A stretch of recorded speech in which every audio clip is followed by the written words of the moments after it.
My name is Jack. I'm 39, and I've been professionally flushing my life down the toilet. The snooze button was my best friend. I believed the sweet lie that work requires inspiration. I waited for a muse, but only deadlines showed up. In past Monday, I decided to kill the old Jack.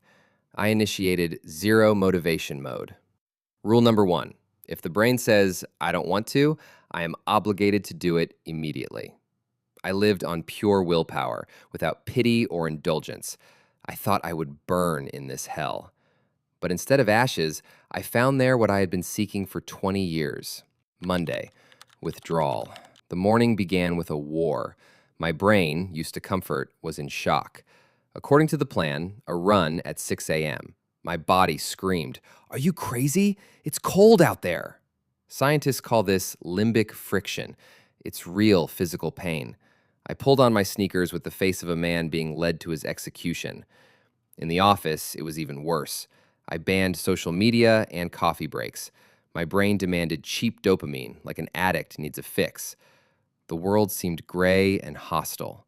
In the evening, I crawled to my girlfriend Sarah and just fell face first into the pillow. I was drained, not by work, but by the struggle with myself. Tuesday, anger and cortisol. I woke up tired. This is allostatic load. The body switched to emergency stress mode. I was as angry as a junkyard dog.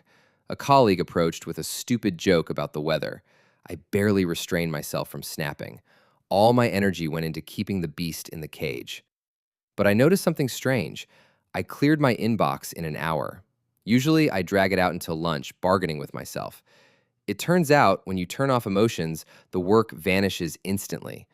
I became an efficient bio-robot. But inside, I was miserable. I thought, if it's always like this, I'll lose my mind. Wednesday, the elephant method. Wednesday was rock bottom. Psychologists call this ego depletion. My battery was dead. The boss dropped a huge, complex project on my desk. I stared at it, and I was paralyzed. My brain simply refused to process this horror. I can't. It's too much.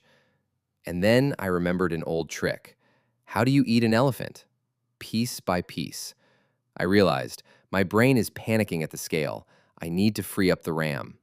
I opened a notebook. I didn't write, "do the project." I broke it into atoms. Open the file. Write the headline. Copy the numbers. The tasks became laughable. Open the file. That's not scary. I did it. And I put a big plus in the notebook. And there it is, a small hit of dopamine. I felt a spark. I did the second point. Another plus. Another spark. I suddenly realized I don't need to want to do the whole project. I just need to put the next plus. I accelerated like a locomotive.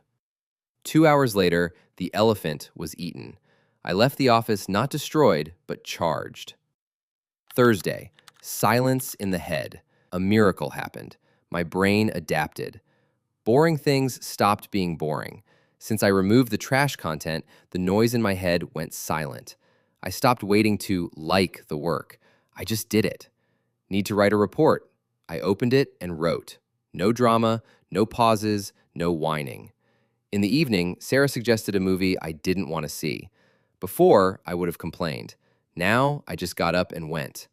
And you know what? The movie was pretty good. I realized appetite comes with eating. Action first, then feeling, not the other way around. Friday, speed of light. I was flying. On Friday, I managed to do what used to take a week. My colleagues were still drinking morning coffee and getting settled, while I had already closed 3 tasks. I realized that motivation is a very slow break. You spend hours tuning in. Discipline is a teleport. You just end up at the finish line. At lunch, I went to the gym, not because I wanted to, but because it was on the calendar. I walked out of there with a sense of stoic pride. I respected myself. I was no longer a rag that depends on the weather. Saturday, the final temptation. My brain decided to stage a final sabotage. I woke up with a wild desire to give up on everything, order a pizza, and lie flat. "You earned it. You're a hero. Rest," the voice whispered. This was the most dangerous moment. I grabbed the notebook, wrote, Get out of bed. Done. Put a plus. Drink water. Done. Plus. The magic of small steps saved me again. I didn't fight the urge to be lazy. I simply stepped over it. I spent the evening with Sarah in the park. I felt alive, not like a guilty procrastinator. Sunday, Freedom Day. I woke up and expected a fight. I waited for the scream, "I don't want to!" But in my head, it was quiet. I got up, made the bed, and sat down to plan the week. No force. My body simply obeyed, like a trained muscle. And then it hit me.